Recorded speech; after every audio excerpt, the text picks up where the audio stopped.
Hi, on today's episode we'll be looking at the starling. This is the European starling, or common starling, Sturnus vulgaris, also known simply as the starling in Great Britain and Ireland. It is a mid-sized passerine bird in the starling family, Sternidae. It is about 20 centimeters or 8 inches long and has a glossy black plumage with a metallic sheen, which is speckled with white at certain times of the year. It is a noisy bird, especially in communal roost.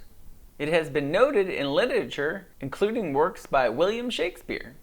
Large flocks of the species can be beneficial to agriculture by controlling pests. However, starlings can also be pests themselves when they feed on fruit and sprouting crops. They are quite the spectacle, moving together fluidly in large flocks.